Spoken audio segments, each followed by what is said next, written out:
No. Wait.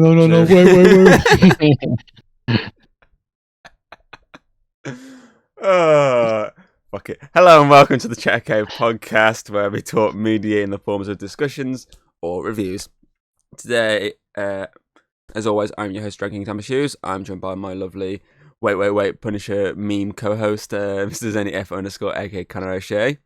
Oh yeah, I'm back. Because it's our annual big one. I mean, it's the one that I brought you back for when you took your break last year.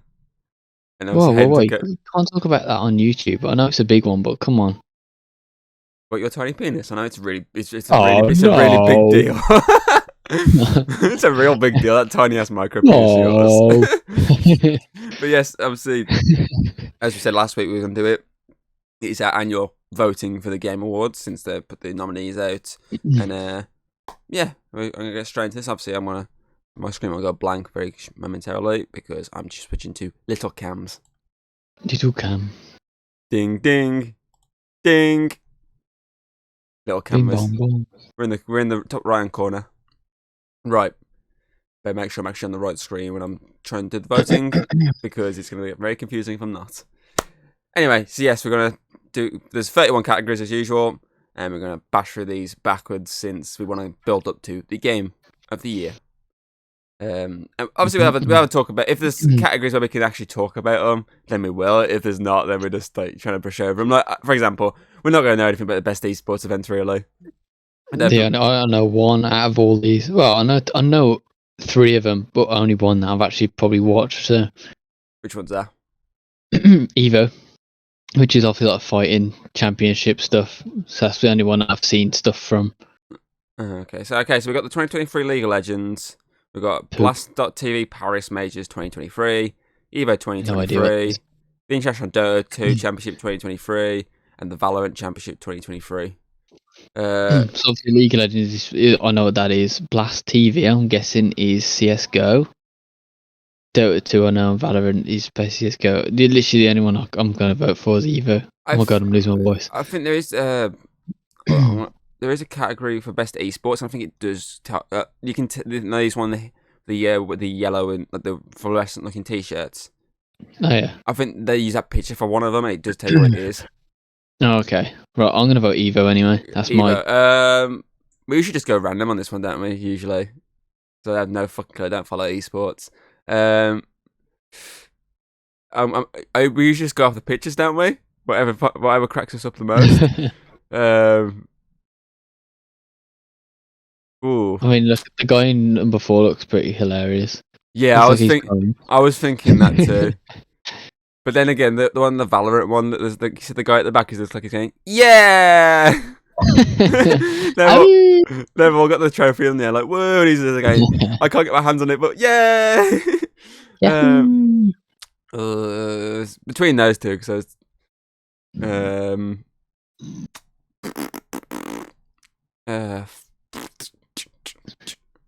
don't know really. Fucking we'll go with the guy going, yeah. Woohoo! Oh, because I think because it was on the last fucking page. Oh, it comes up. Yeah, you come up with a thing being like, back, didn't you? I was like, oh, for fuck's sake! I was like, oh. Okay, so that's that one. So if we go back in there, we've got best esports coach. Okay, so we've got Christine Potter Chi. I don't remember. I think it's the first time there's been a female coach, isn't it? It's usually fucking all blokes. Yes, usually. I don't remember the last two. On the list, I don't think I've ever seen a female. Yeah, I'd say I don't think I have either. So anyway, so obviously she's there for Valorant. Danny Zonic Sorensen for Counter Strike. Jordan Gunbag Graham for Overwatch. Remy XQZZZ Kwan for Counter Strike, and Yoon Home Sung Young. I was going to read that as Homie for a second for League of Legends. Last year for this, we just voted for the most best dressed guy, which was the Asian dude. The smartest dressed Asian guy. The most best dressed dude again, the Asian dude. But I mean, I'm going to vote for the one that's holding the trophy because that probably will win. The Potter one. Yeah. Yeah, before we know, I was going to say, I feel like the bald fella, I don't know if he won at all because he looks very depressed. XTQ. What's his name? I'm gonna go with Zonk. Zonic. Zonic. Sorry. Big Zonic. Looks Russian. I don't think he is Russian, but he looks Russian. Big Zonic. Fucking Oh, go I was right. When you got in the previous category. Oh, hang on. That I'm pretty sure in the back of the photo for the ones with the yellow T-shirt on, Zonic's there celebrating. So maybe he was the coach of the ones who won that. Maybe. That makes sense. Maybe. Anyway, best esports team. Yeah, see, so I mean, like the yellow ones, Counter Strike. So obviously we got Evil Geniuses, Valorant, which is obviously that female coach was the coach of. I forgot they got the team is sponsored by Wolves football team. Fnatic for Valorant, Gaming Gladiators, Dota 2, JD Gaming, League of Legends, and Team Vitality, Counter Strike. I mean, they're Well, if all. I'm sticking with the fucking one I voted for last, I'll go for the Valorant one. Obviously, if I stick with obviously I know I voted the last category, one of the more funnier looking images. I'll obviously have to go for the Counter Strike one since the coach of the Counter Strike one. Yeah. I mean, I could always go back and change the last one if I wanted to, but we'll see. Okay, so best esports athlete. Fuck, we're almost out of this. So we got Lee Faker Sang for League of Legends, Matthew Zawu Herboot for CS:GO, Max Demon One. I'm just gonna call out the fucking titles of these. I'm not gonna fucking. Some of these names have started to get to me. I haven't long woken up, so I'm not good at reading when I've just woken up. Okay, so we got League of Legends, CS:GO, Valorant, Call of Duty, League of Legends, and Apex Legends. I don't know any of these. I was going by the first names. Lee. Oh, fuck's sake. Is that Matthew? Is that like a spelling of Matthew or Mateo or something like that? Matthew. I think it is Matthew. It's Matthew, isn't it? Max, Paco, Mark. Park, sorry, not Mark. I got too many Marks on my mind. Philip. Oh, yeah, true. I feel like, again, I mean, if I'm sticking with the same theme, it'd be the CS:GO guy. I don't know anyone on this list, so I'm just going to go for the Valorant dude sticking with the... I thought you just said the guy sticking his 2 fingers up. Oh, no, I didn't see that. God damn it. So that's different messages in our country. That means, oh, fuck, it's, when you drive in and someone cuts you up, oh, fuck you. And then that van starts chasing after you, and your dad's there going, oh, what'd you do that for? Oh, no, I didn't do that. No, wait. No. Wait. Right, okay, best esports game. So we got Counter Strike 2, Dota 2, League of Legends, PUBG, and Valorant. I don't think PUBG is going to do anything. Nah, personally, I'd vote for Counter Strike, but I feel like League always pretty much takes this category. So I'm guessing you're going to League, then I'll stick with the Counter Strike. No, I'll go Counter Strike. Oh, you're going Counter Strike? I was going to stick with the Counter Strike theme. That's what I want to win. I'm voting for stuff that I want to win, so rather than like what I think will win, I guess. I mean, I think you can kind of say what you think is going to win at the same time as voting. Yeah, League's like the biggest esports of all time, so I mean, it's going to be hard not to win. Who won it last year? League of Legends, I'm pretty sure. Oh, Yay! It's the only one where I actually know people on the next one. Oh, yeah, you're on the next one already.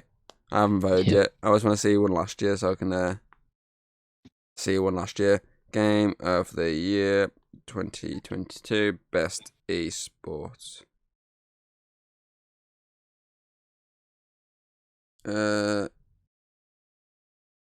Game. Valorant won last year. Valorant won. Was it the first year? Is it the awards? Well, last year. Yeah. No, the year before. In 2021, it was League of Legends. Trying to see if I can fucking find the year before. Well, it's gonna be one of the Riot games, either League of Legends or Valorant. Right, okay. Let's look at the year before, see what happens. Players for best esports. League of Legends won in 2020. think the league picks it up most years, to be fair. And then last but not least, 2019, it was league as well. So I mean, I've not played any of these fucking games. But if I'm sticking with a theme, it'd be Counter-Strike 2, just because it's the theme, and out of all of them, it's the only one that I actually kind of. No. Yeah, because obviously I own the source, Counter-Strike source for obviously Gmod. So fuck it, it's gonna be League of Legends more than likely, unless it's a shock again. Because I say Valorant run last year, but League took League, Yeah. so not first win in a while. Right, anyway, content creator of the year again. I don't know fucking any of these people. There always pick people I don't fucking I know know. 3 of 5. I know you said Iron Mouse, you know that one. Yeah, that'll be my pick this year. People make games. Quackity, Don't know who that is. Spreen, and Syphilis. Cypher. Quackity's French, I believe, but he plays I think he plays like Valorant and whatnot, and then Cypher's like Fortnite dude. So that's the only ones I know. This Spreen picture looks like someone's took a picture like the 80s and 90s. It's like no, it's really old type post photos. You know what I'm on about? Beastie Boys style. Yeah, picture. that type of picture. Boom, boom. Brooklyn. I know which Craig would vote for. I like Iron Mouse. Iron Mouse was my favourite one out of all of them. Again, I don't know. I'm going for the one you said, the Quackity one with the I mean, the glasses are pretty cool. Pretty sure he's French. Pretty sure Quackity's French.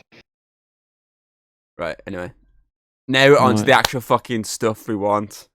The stuff we know. Anticipated game. Yeah, most anticipated games. So we got Final Fantasy, Hades, Like a Dragon, Star Wars Outlaws, and Tekken 8. Well, I've got 2 on this list, which I'm looking forward to, but I don't know what I'm looking forward to more currently. I've got 1 because Final Fantasy, I've never played any of them. Which Final Fantasy is this one? It's the remake of 8, I believe. VII is 8, I think. Hang on.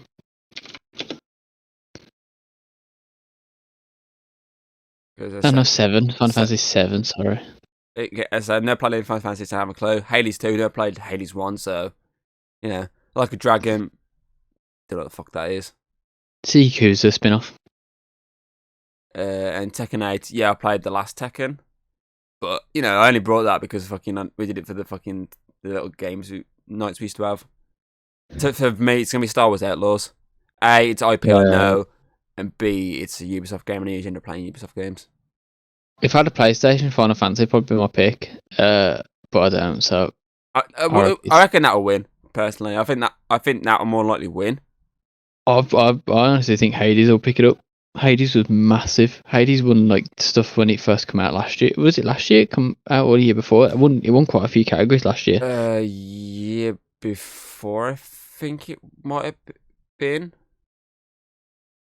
I'm gonna give it to Hades. My other choice would have been like games that I'm actually want to play is Like a Dragon because it actually looks pretty good. I mean, I've literally just started downloading the Yakuza series to play. So for me, the only one I really look at and go, yeah, that's the one I'm playing. Picking up and playing would be Star Wars. I played the beta for Tekken and I just didn't like it at all. I've never been into Tekken games. I hate the combat style. Right, here we go. Weird. Best adaptation. So we've got Castlevania Nocturne, Gran Turismo, Last of Us, Super Mario Bros, and Twisted Metal. Obviously, I said to you, I was reading like a whole like fucking like fan page, obviously on about The Last of Us, saying it's an easy win. And if it's going off the critics, which this awards do, I think it is an easy win for it. Yeah, I mean, I haven't watched a single one of these. If you're looking at critical based on any website in terms of how it is, Last of Us is the highest. Then it's Castlevania. Then it's Twisted Metal, I believe. Then it's Mario. Then it's Gran Turismo. Because I haven't watched any of these, I'm going to go for what I would watch next out of all of them, and I'll probably just go Mario, because I haven't watched it yet, and it's probably the one thing I'd actually go and watch. Well, I'm going for the last... Obviously, I've spoken about Last of Us and Mario on 2 different podcasts, which will be in the description below, and I'll give really good reviews on both of them.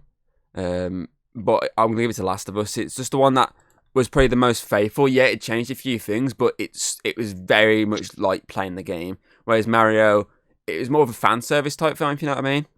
Yeah. It's one that they chucked in reference after reference after reference, just to get, obviously, fans who know obviously, for kids, they'd see the animation and be like, oh, it's cool. But for people who've actually played Mario over the years, they'll be going, I recognise what that reference is to. I recognise what that's to. Oh, that's a really well placed reference. So that's what that was. Obviously, Castlevania Nocturne, that would probably be my second choice if I'm going to be honest on here. Because I love the first Castlevania, obviously, story, the series 1 to 4, I think it was. And I really enjoyed Nocturne. It was a really decent follow-up. I've not seen Gran Turismo, so I couldn't give you a word about that. Yeah, I haven't seen that. And it would be tight between Mario and Twisted Metal, because I did really enjoy the Twisted Metal. Again, I've never played Twisted Metal, but I had a lot of fun. I had a lot of fun watching it. Obviously, me and Hayden binge watched it and fucking enjoyed it. It was really fun. And fucking Will Arnett as the voice of fucking Sweet Tooth was spot on. I love Will Arnett. But yeah, if I got to pick one, it'd be Last of Us, because the game is like one of my favourite games out there. It's like in my top 5. Yeah, makes sense. It's in one of my top 5 games of all time. And as I said, the adaptation was just fucking spot on. That, and I gotta give it to Papa Pedro. Papa Pedro He's probably deserves the award. The most obvious choice there. But as we said at work, this is the case of who's going to suck the Game Awards critics off the most? Naughty Dogs or Nintendo? Sure, they're both. The battle of who can air first. Who's better than Henry Hoover? Right. Okay. Best multiplayer. So we got Baldur's Gate 3, Diablo 4, Party Animals, Street Fighter 6, Super Mario Bros. Wonder. So obviously, I think this is easy for me to vote for. Isn't Baldur's Gate probably? No, I don't think Baldur's Gate's got a good multiplayer. I think it's Party Animals. Do you reckon it's Party Animals gonna take it? Party Animals, I've put it down. I think it's a simple multiplayer. Join lobby, go straight in. Whereas Baldur's Gate 3 is an amazing game, but I think the multiplayer is not the strongest point in it. I think it does, like when we played together, you if someone goes forward, you kind of have to progress with them. And then obviously when it first launched, we had that problem or everyone had the problem where it's like, oh, that character kind of stuck in your party/world now. Yeah, I'll put Party Animals. Diablo's got fucking crap connection. The only other one that might come close, Mario, I mean, maybe. Mario would probably come close, but Street Fighter actually had really good net coding for a fighting game, which is pretty good. But I'll go Party Animals. Actually, I enjoy Party Animals. Well, I've not played Mario. I'm gonna play it over Christmas. So I'm not going to do that. Street Fighter 6, haven't played. I think the only time I ever played Street Fighter was for you at the arcade. Yeah. Party Animals, I've seen people play. It does look a lot of fun. I will say that. Diablo 4, obviously, I know a lot of bad stuff about it. But obviously, out of all of them that I've played, obviously, Baldur's Gate basically felt the most good to me because of the fact that it essentially is an online D&D campaign, and you can work it like that with 4 players. So for me, I'd have to give it to that because that's the one I played. But as I say, I definitely think Party Animals might just take it, but I'm going to drop the vote on Baldur's Gate 3. That and Hayden's looking at me now. I feel like if I don't vote Baldur's Gate 3, I'm going to be dead before this podcast's over. Like I say, I think it's just obviously Baldur's Gate 3 is amazing. I just don't think multiplayer was its strongest suit because it's not really built around multiplayer. It's built around single player interactions. Like a lot of having you got a full party, you can't have these important, interesting story characters in there now. They're kind of locked out unless you mod the game to have extra character slots. So. Right, okay, best sports/racing game. So we've got Esports FC 24, F1 23, Forza Motorsports, Hot Wheels Unleashed 2, and the Crew Motorfest. For some reason, right, all already as a best racing game, I was like, why is football in there? I was like, oh shit. It may as well just be a best racing game category this year. Fucking FIFA's the only non-racing game. Well, so not FIFA. It's not FIFA anymore, is it? EA Sports.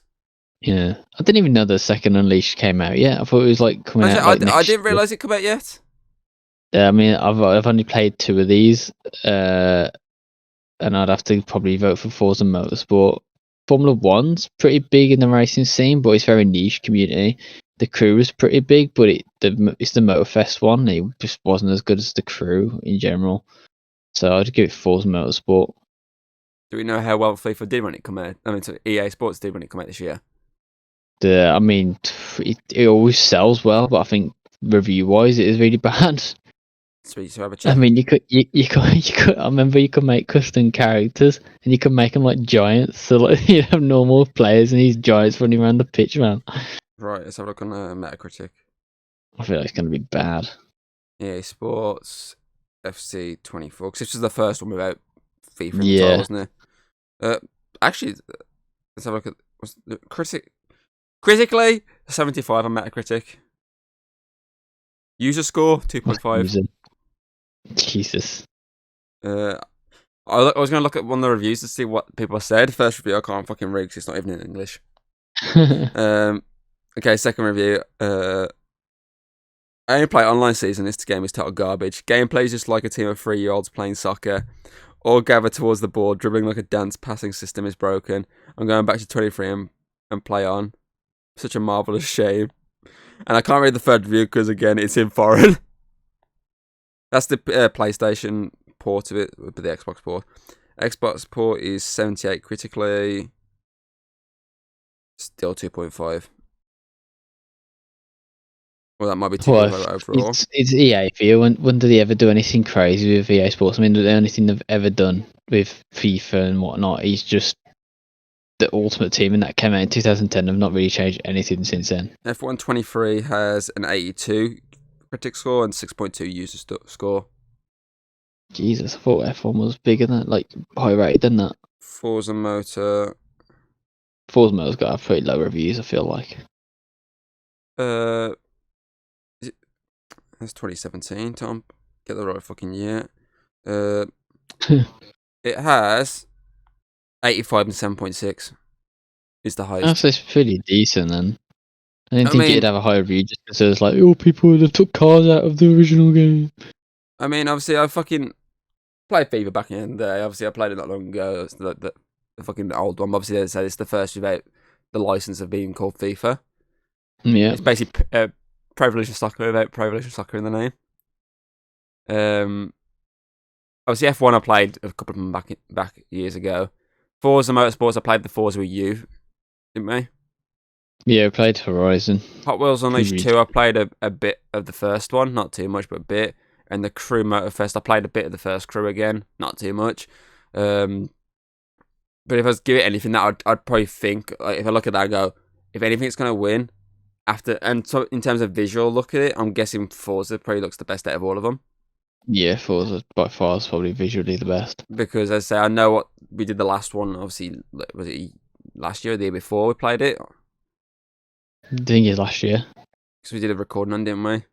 So if I'd pick anything that I feel like would win it, and after looking at it, I'd more likely go, yeah, that's probably going to win it. I'd say Forza. So I'm going to go Forza as well. Nice. Right, okay. Best sim/strategy. Advance Wars 1 and 2, Reboot Camp, City Skylines 2, Company Heroes 3, Fire Emblem Engage, and Pikmin 4. Never played any of them. I've played one, and that's City Skylines. I think I played City Skylines as well, but that might have been it. But I think, I might have... Actually, no, I didn't play it. I think I watched someone play it. So I don't have a fucking clue with this one. I mean, there's two that are pretty much guaranteed to be put this up, and that's Pikmin 4, because it's been ages since they made a Pikmin game. I don't know, it didn't do amazing, but it did pretty well.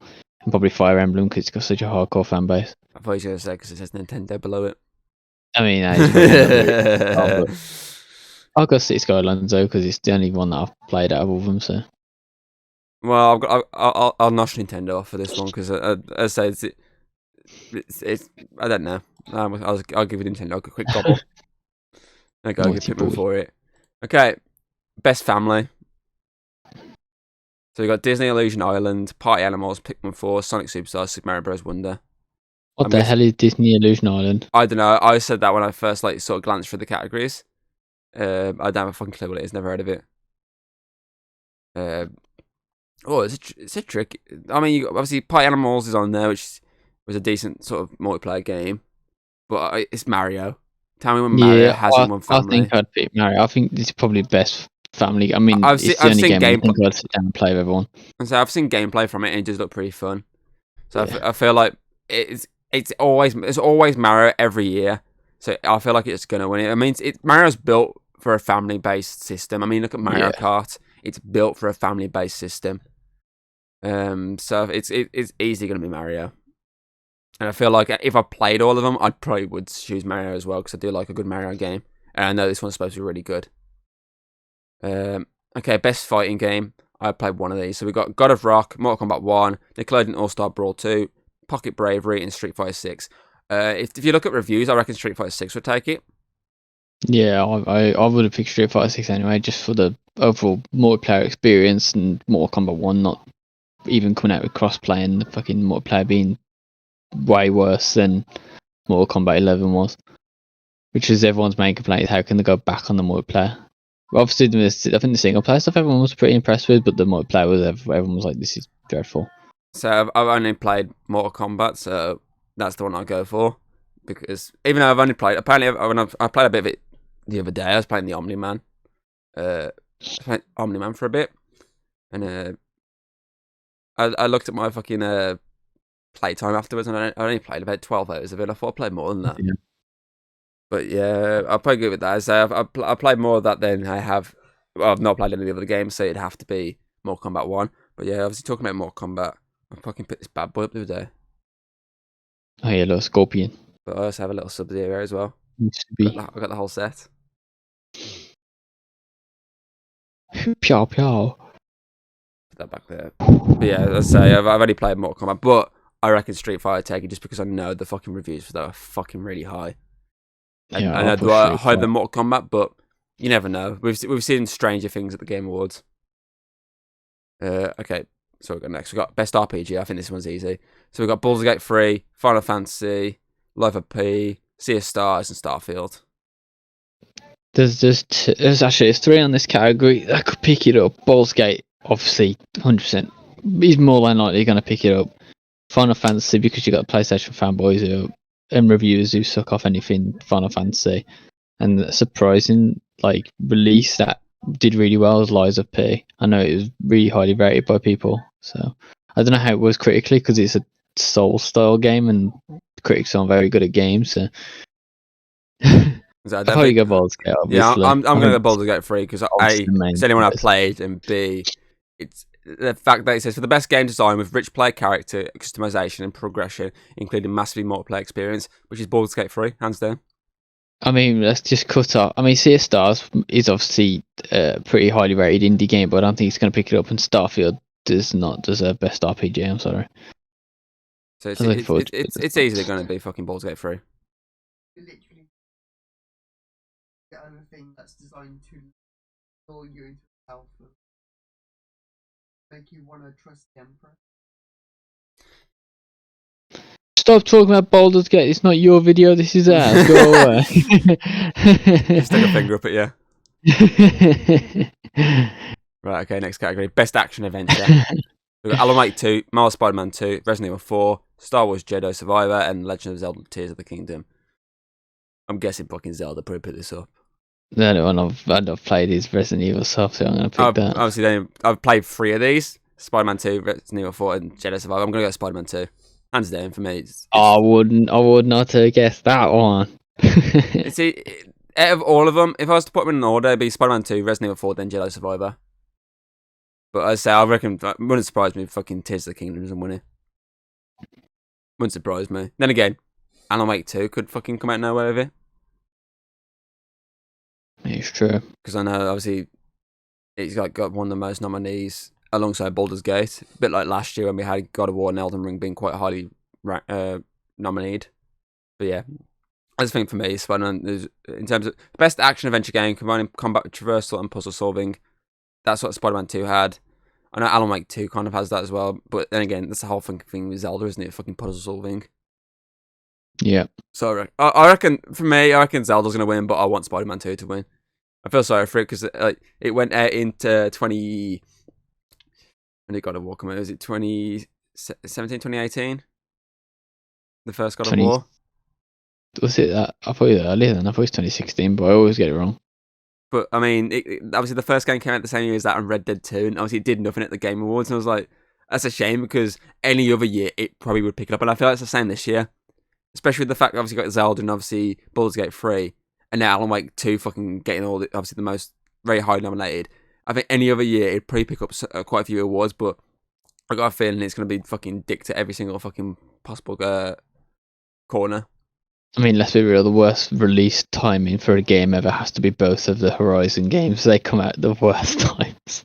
Didn't they come out with like big titles around them and they just didn't sell? Obviously, the one that came out last year with obviously Elden Ring and God of War being out. And then the first one came out in... Might have been, yeah. I think actually Zelda, it was. Yeah, it was. Because I think we had this discussion recently. Possible to be, holy shit. So I feel like, again, I'd say I want Spider-Man 2 to win this category, but I feel like Zelda probably pick it up. Anyway, best action game. So you got Armored Core, Dead Island 2, Ghost Runner 2, Hi-Fi Rush, and Remnant 2. I've only played Hi-Fi Rush, so I'm going to give it to that. I reckon Armored Core might win it, because I know you said that's quite a popular game. I mean, the only one I played is Hi-Fi Rush, but I kind of want Remnant to win, so I'll pick Remnant. That should look good. But yeah, I'd say I'm surprised Dead Island 2 is up there. I didn't think it was that highly rated. Yeah, I don't think it is mega highly rated, but I think it's just one of the games that everyone was kind of waiting for, and then it just come out and was like, Development hell. Did they run out of action games to put in the category? There's got to be more action games in there. I mean, Spider-Man could have been put in this. I'm guessing it's because it's focused primarily on... If you read that, for the best game in the action genre, focused primarily on combat. So obviously I'm guessing... Spider-Man is very focused on combat. I'm guessing because there's fucking puzzles and stuff, that's why. I don't know. I don't know how they pick categories sometimes. If you're going to go about this, Ghost Runner is literally parkour. Most of it's running. I don't know. They pick half this stuff, if I'm going to be honest. So you're going Remnant, I'm going Hi-Fi. Okay. Next page. Best VR/AR. So Gran Turismo 7, Horizon Call of the Mountain, Humanity, Resident Evil Village VR, and Synapse. Didn't Resident Evil 4 VR win last year? Can't remember, but probably. I feel like I think people probably go on this and just vote, even if the one game's better than the rest, they just vote for the name on this one. So probably Resident Evil again. So I've not seen anything to Gran Turismo 7 VR AR. I've not seen anything. I don't know what the fuck Humanity is. Not heard of Synapse. The only two on there is actually Horizon and Resident Evil Village. Obviously, I've seen bits of Resident Evil Village VR because obviously the trailer, isn't it? And I've seen bits of the Call of the Mountain for Horizon. You're going Village, are you? Yeah, it's probably the only one that I'll go Call of the Mountain. Then if we go opposites on this one, I'll go Horizon. You just skip this category. What, best mobile game? Yeah. So Final Fantasy, Hello Kitty Island Adventure. All I can think of is fucking butters in the World of Warcraft. That's all I can think of. Go download a Warcraft. It's funny, he comes back as the fucking dwarf like Cartman. Hey fellas! Butters, you can't be a dwarf. I'm gonna go play Hello Kitty Island Adventure instead. I don't know how any of these games did. Well, the only one that there's like two on here that are like huge, and obviously that's Final Fantasy and that Honkai Star Rail just gets made by the people who make Genshin Impact. So probably going to be Honkai Star Rail. So the only game Monster Hunter Now. What the fuck's Monster? It's just basically a Pokemon Go. Is that the Pokemon Go one? Yes, I thought it was. What the fuck's Terra Nil? Never heard of it. I don't know what it is. What, so you reckon either Final Fantasy or the It's got to be. I mean, most people probably haven't even played the Final Fantasy one. They just go for the name. But Honkai Star Rail's got so many weebs who play. I mean, look at fucking Genshin Impact. That picked up so many categories. When that's it, whenever that's in a category, no one picks it up. Fuck it. Let's go with that one. It's a weeb game, isn't it? So let's go with that one. It's more likely going to win. If you say it's by the same people who make Genshin, I mean, Genshin, as you say, fucking always somehow fucking finds a way. Okay, best debut indie game. Not heard of any of these. Okay, Cocoon, Dredge, Pizza Tower, Vemba, and Viewfinder. It's funny because when I was watching obviously the nominee reveal for this, and it came up with obviously Cocoon's in a few categories I noticed, and it said Cocoon. Oh, my mum goes, "Oh, it's that film about Police Academy, isn't it?" I'm like, no, it's the wrong fucking Cocoon, mother. That's the fucking the film. It's a game. She goes, "Oh, when it's a Game Awards," she goes, "Oh." I know 4 out of the 5 here, but I've not played any of them. I don't know what the fuck any of them are. Cocoon's puzzle game. Yep. Dredge is like a fishing game. You go out and you go fish stuff. Pete's Towers platformer. I don't know what that Vember is. And Viewfinder, I'm pretty sure you've got to see gameplay. It's like when you get like the pictures and stuff, and then you like make a platform out of like the photo. No, I have not. If I've ever seen gameplay, you'd be like, oh, kind of, I've seen that somewhere. It was one of the things that kind of blew up for a short amount of time. So if I'm looking at images, Cocoon looks like an interesting looking one. Cocoon did really well with critics and obviously player base, but I know Dredge, I think Edge players. I'm not sure how critically. I'll go for lol reasons. I kind of want to go Pizza Tower. Pizza Tower actually did pretty well. It's just like a platformer. But I feel I'm gonna go Cocoon because obviously when they all got obviously I'm looking at these images here. I'm just looking at that one looks like the most mysterious one to me. I'm like, ooh, that, and I just want to go for the fact my mum literally got mixed up with that in the film. Yeah. Right. Okay. Best independent game. Okay, so I think this is the first category I saw it pop up in. So Cocoon, Dave the Diver, Dredge, Sea of Stars, and Viewfinder. I know what Dave the Diver is because I saw like an image of it before. For outstanding creative and technical achievement in a game made outside the traditional publisher system. I'll probably stick with the same what I did with the last one. I've only played one, so I'll just go for that one. I've only played Sea of Stars, so I'll probably I stick think with. you're very far. I'll probably stick with the same theme. So Cocoon again. I say the only one I really actually have heard of before this was Dave the Diver. Because I saw some pop up on Steam, I was like, "What the fuck is this?" I just read the name. I was like, "What the hell?" And I clicked it. And I was like, "What the fuck is this?" Dave the Diver. Okay, best community support: Baldur's Gate 3, Cyberpunk 2077, Destiny 2, Final Fantasy, No Man's Sky.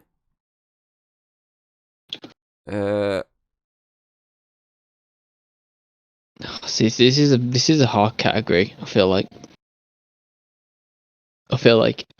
yeah, Baldur's Gate 3 is probably the biggest one on here this year. But Cyberpunk's had the overall massive updates. Obviously, it was this year. It came out with like 2.0 or whatever, didn't it? Destiny can piss off. No Man's Sky's always got like updates, but it's never like crazy. And Final Fantasy Online's obviously always getting updates. It's an MMO. It's not Final Fantasy Online though. What, XIV? It's not online, is it? Final Fantasy Online. Wouldn't you say Final Fantasy Online if it was? No, XIV's online. Yeah, Final Fantasy Online. It's just called Final Fantasy XIV. It's actually numbered, but obviously it is technically the online game. Why don't you just call it Final Fantasy Online then? Because Final Fantasy XIV Online. I don't know. That's how they did it. Obviously, I played No Man's Sky, I played Cyberpunk, played Baldur's Gate 3. I'm pretty sure I gave it to No Man's Sky last year just because of the fact that... Actually, no, I think ongoing game I might give to No Man's Sky before, but I'm going to give it to Baldur's Gate 3 again. She's going to fucking kill me if I don't. But I feel like it is a toss-up with that. I was going to say it is a toss-up between that and Cyberpunk 2077. Obviously, Baldur's Gate 3 hasn't added like crazy stuff in with patches. It's just obviously just some bugs and stuff. Whereas obviously the patches in Cyberpunk were like game changing. Like, I mean, technically speaking, would you count the launch? Obviously, would you count Baldur's Gate 3 over the course of its lifespan though? But what's it done since it's been released? That's been no. massive. I mean, that if you think about the release. Oh no, I think it'd be like after full release. I don't think it counts from like early access to release. Oh well, that's the only one I've actually sat through and played all the way to the end. But I feel like, I say, Cyberpunk 2077 is a big shape for the fact that there is some big updates recently, but it has kind of fucked a lot of people over by being forcefully on an SSD now. Yeah, I guess so, but it must be playing SSD now anyway, don't they? So yeah, best ongoings, so got Apex Legends, Cyberpunk 2077, Final Fantasy, Fortnite, and Genshin Impact. I'm surprised. Usually, fucking No Man's Sky's up here. I'm guessing fucking Cyberpunk's took its slot. Yeah, this is another hard category, I guess. Apex, I'll get rid of that. I couldn't care. Yeah, that could fuck off. Cyberpunk obviously had big ones this year. Final Fantasy Online always has a big community. Fortnite's constantly gaining more players somehow, and Genshin Impact has all the weebs. I said all of them obviously have only played Cyberpunk, so best ongoing Final Fantasy, but I feel like Genshin will pick it up because so many people will go, oh my god, Valkyrie, he's gotta be the best one.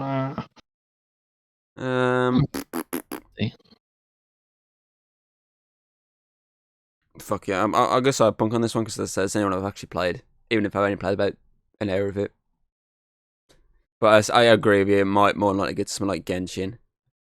That's a question here. Who won it last year? It might have been Final Fantasy though, if I'm thinking about it, because obviously I know we had this discussion before, and I'm pretty certain each time we always just go the opposite. Game Awards Best Ongoing 2022. Final Fantasy. Yeah. Not surprised. 2021. Final Fantasy. 2020. No Man's Sky. 2019 was Fortnite. The Fortnite hasn't won since 2019. But Final Fantasy's won the last 2 years in a row. But that's the thing you're saying here. Obviously Cyberpunk's never really been in this category, I don't think. So that's an interesting addition, especially for the fact of how it's been fixed. So that's an interesting one. We'll see on that one. Okay, so games for Impact. Space for the Unbound. Chance of Sonar. Goodbye Volcano High. Tachia, Terra Nil, and Vemba. Never heard of any of them, apart from the ones we've already spoke about recently. I'm going off pictures. Actually, tell you what, I think I've heard the Volcano High one, thanks to fucking like just randomly popping up on Steam. Or fucking Epic. All these if we like love stories or family, and it's probably just the only one that looks kind of interesting is the second one, A Chance of Sonar. I don't know what the hell it is, but it's the only picture that looks interesting. The rest look like generic, boring ass things. I'll go the one I've heard of, which is the Volcano High one. That's all I've heard of, name wise. Anyone that I'm like, oh okay, I've actually heard that name before. Are you going for the Sonar one? Yeah, I don't know what the hell that is, but it's anyone to vote for. Right, okay, here's the big ones. Innovation, accessibility. So we've got Diablo 4, Forza Motorsports, Hi-Fi Rush, Marvel Spider-Man 2, Mortal Kombat 1, and Street Fighter 6. I don't know what games even did. What was it last year when he was like, oh, I did shit ton? Was it Last of Us? No, I remember we was like, that's got to win it because there's so much accessibility options in there. Like it also almost plays the game for you. I think one of them was Last of Us. Was it Forza? It possibly could have been Forza. I think it might have been Forza. I mean, this year it's going to be either, I imagine, Forza or Spider-Man. So I know there's a lot in Spider-Man. I know there's so much you can fucking do accessibility-wise. I know someone fucking fucked around that much in the settings and they made it look like Spider-Man Noir, the game. And they actually used this Noir outfit and just played it as if it was black and white. That's cool. I'll just go Forza. I mean, it literally has to have accessibility options for people who can't. Obviously, Diablo 4, I don't know anything accessibility-wise with that. Forza, usually, there's a lot of fucking to do with that. Hyper Rush, I can't remember too much off the top of my head. I mean, it was the start of the year, wasn't it, that came out? So, I can't remember too much. It's a hot tab for us because it's something that we don't really need. But yeah, it's something we don't really focus on. So, we just kind of just give it to the games that we like. So Marvel Spider-Man 2, I'll give it to that. Right, okay. Best performance. So we've got Ben Starr, Final Fantasy. I think he won it at the Golden Joystick Award. So we got Cameron Monaghan, Star Wars. I was going to say Jar Wars. Star Wars Jedi Survivor. Idris Elba, Cyberpunk 2077. Malaine Libert, Alan Wake 2. Neil Newborn, and Baldur's Gate 3. He's the guy who voices Asterion, I believe. And Yuri Loan for Marvel Spider-Man 2.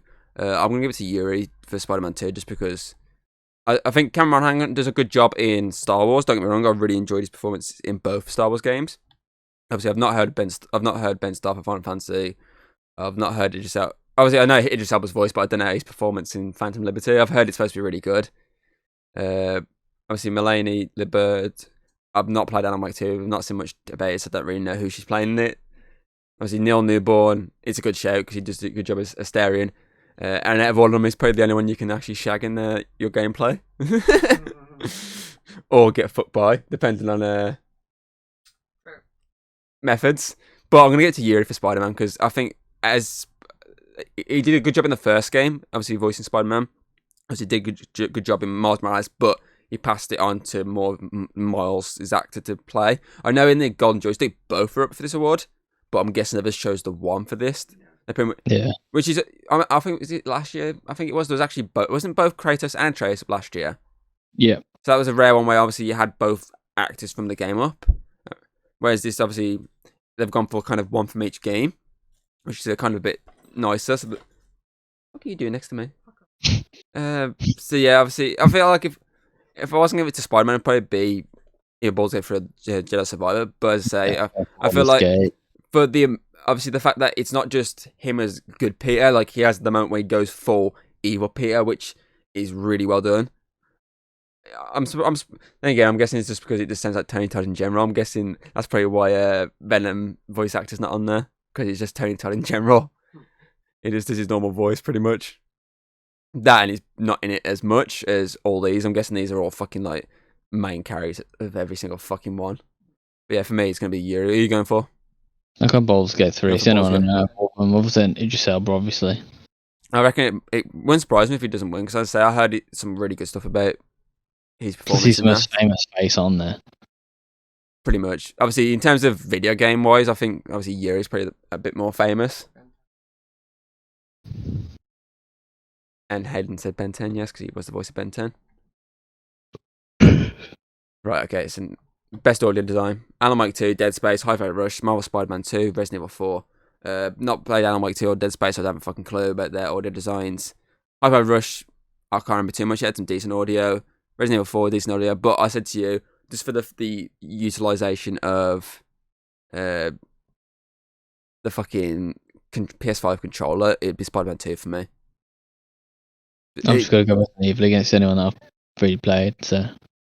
Because obviously, the recognisable, the best in-game audio and sound design. Obviously, Resident Evil 4's got some very spooky-ass fucking in-game audio and sound design.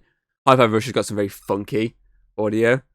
Obviously, Spider-Man 2 is very much the same as Spider-Man 1, but there's obviously a lot more with the controller.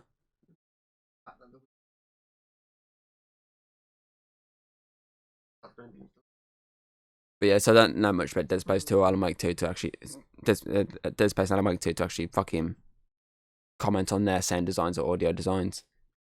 I think Spider-Man probably picked this one up, but I've gone Resident Evil. Since I played, I can't give it to someone I've never touched before. Right, best score and music. I'm surprised Spider-Man is not up for this.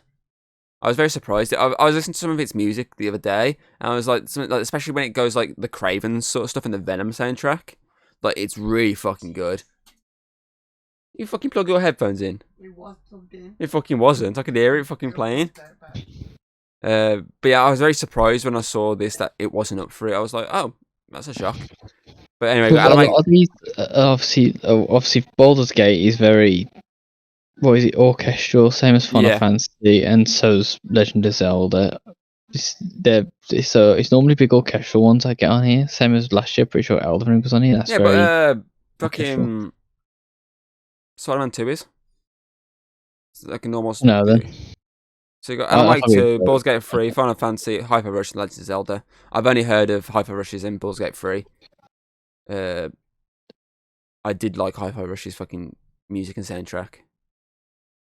I'll just vote for Final Fantasy just because I know it always has good soundtracks. And Baldur's Gate 3, I can't even remember. I've played it and I can't remember a single song from the game. They're very similar to each other.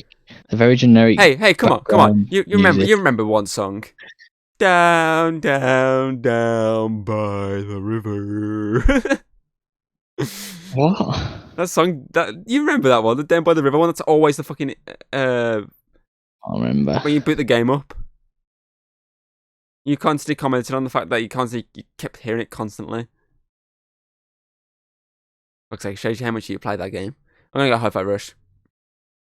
I just feel like it had a really good score. But... It's been a while since I last played fucking Baldur's Gate. It wouldn't surprise me if Zelda. Yeah, Zelda's probably got decent music. Mario, Nintendo games normally have really good music. Right, best art direction. Alan Wake 2, Hi-Fi Rush, Life of P, Super Mario Bros. Wonder, and Legend of Zelda Tears of the Kingdom. Again, I'm going to go with Hi-Fi Rush for this one. I'm going Alan Wake. Just because of the actual... Everything mixing together looks fucking great.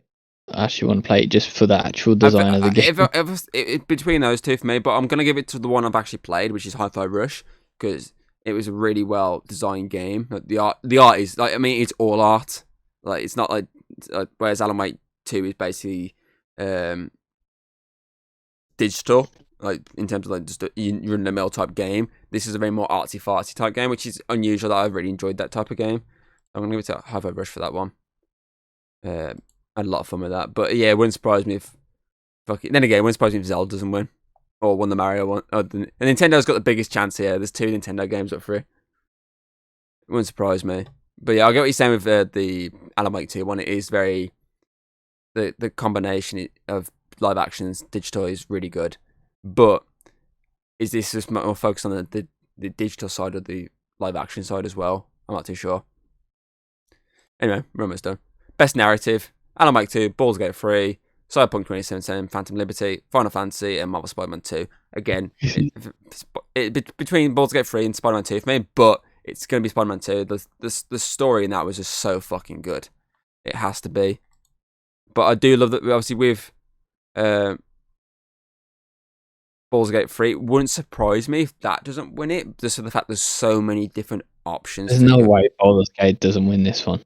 There's so many different options, but in terms of single story, like as in like from start to finish, not all the side quests, just the single main campaign, for me it's Spider-Man 2. But if you add all the side quests and everything, it'd probably be Baldur's Gate 3 for me.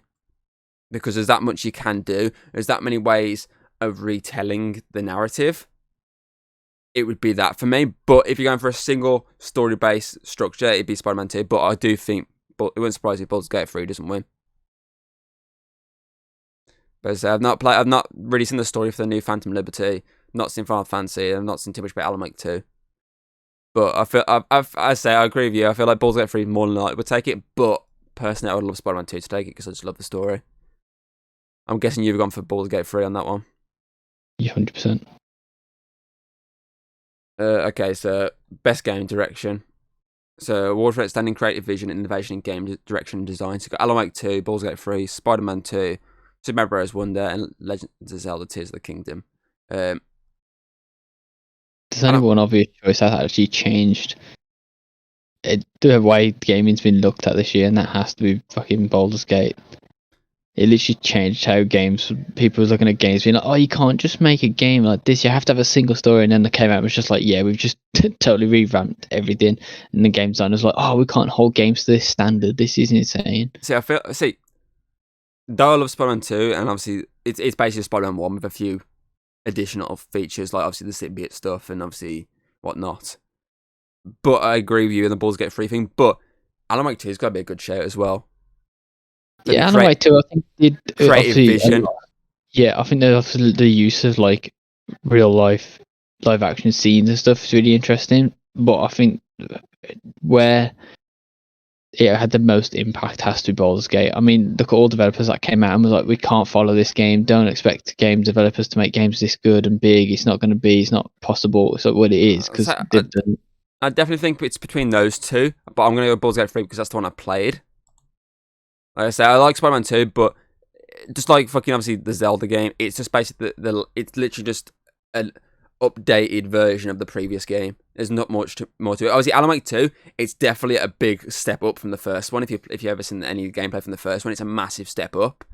Obviously, Baldur's Gate 3, I say itself, is like a massive fucking thing for the gaming industry. I say a lot of fucking other developers come out saying, we can't fucking do this.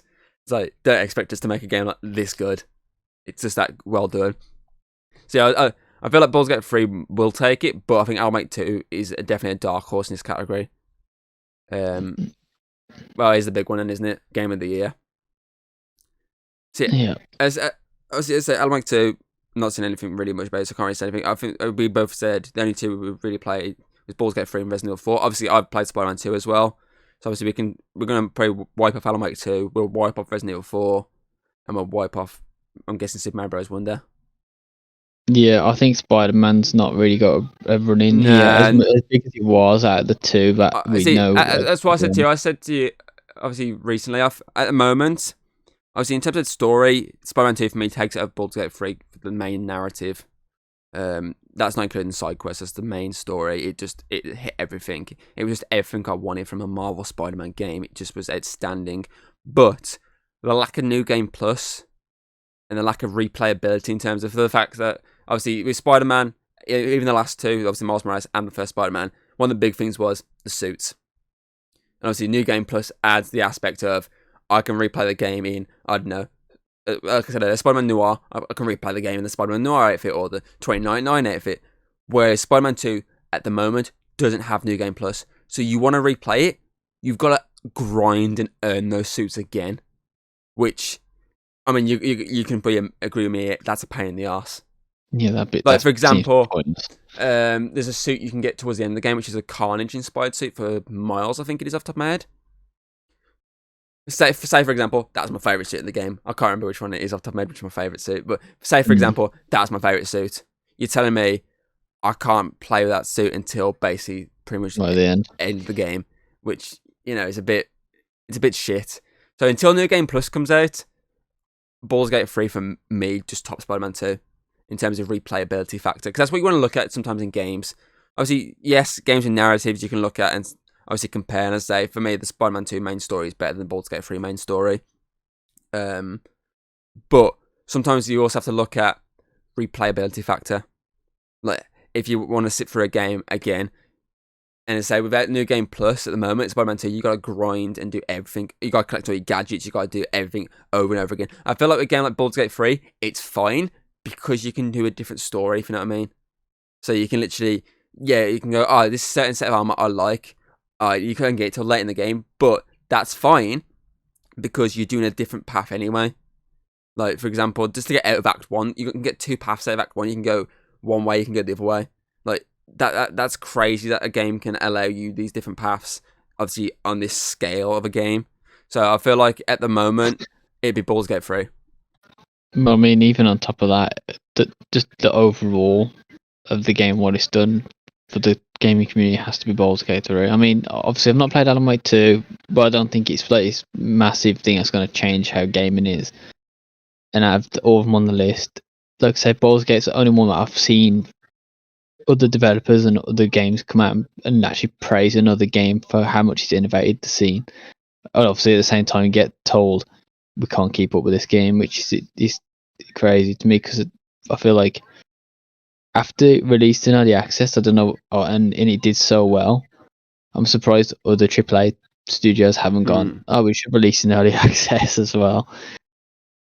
So I think we both admit, obviously this battle is between, I think most people admit this battle's between Baldur's Gate 3 and Zelda. If you look at Baldur's Gate 3, if you're looking at critical standpoint, they're basically the same level. I think next up, I want to say Resident Evil 4 is next in terms of ranking, in terms of critically. Then it's a joint between Spider-Man and Mario, and then last Alan Wake. That is obviously the least highest rated one out of all of them. But yeah, I feel like Baldur's Gate should take it, because Zelda, just like Spider-Man 2, it's just the same as the first one in terms of everything about it. Yeah, it might have a different narrative, but it's basically the same game. Whereas Baldur's Gate 3 is something completely different. Yeah, it's been in early access for a while, but as you said, you played a bit of the early access, how much it changed going into the actual main release. It's like so drastic, it's so massive, how big it did for the gaming community. That's why I feel like that should take it and will take it. And I say, at the moment, it will just top Spider-Man 2 until they release New Game Plus for that game, and I can replay it, utilising everything I've already earned. Like, until that's released. Because, I mean, you know yourself, most fucking story games, New Game Plus is a big deal for a lot of story-based games, especially ones where you got to collect stuff throughout. Like, because if you want to replay the story because you really enjoy it, like I do with the Spider-Man one, I want to replay it in my own way rather than replaying it with the same pace of the first time I played it. So, as I say, at the moment, Baldur's Gate 3 will top it, but by the time we possibly do our end-of-year awards that we might be doing this year, it might be Spider-Man 2 by that point, because hopefully they'll release New Game Plus by then. But for now, Baldur's Gate 3. Still want to put more hours into as well, I believe. I feel like when you put more hours into a game, that kind of shows how good a game it is when you can put so many hours into it. I mean, I feel like if anything else wins on this list, it's been robbed. And I don't think I don't think Zelda should have been even near as high as Baldur's Gate this year. Baldur's Gate came out and just did something crazy, and Zelda just did the same map with a few extra added bits, and it got ranked so high. And I understand why it got ranked high, because almost every Zelda and Nintendo game lately gets ranked high. Like I say, I feel like if Zelda came out on modern hardware and not fucking Nintendo Switch hardware, it would have had more of a fight in my books. But I can't. That's what I mean. Doing this, I feel like any other year, any of these games could walk out of a win.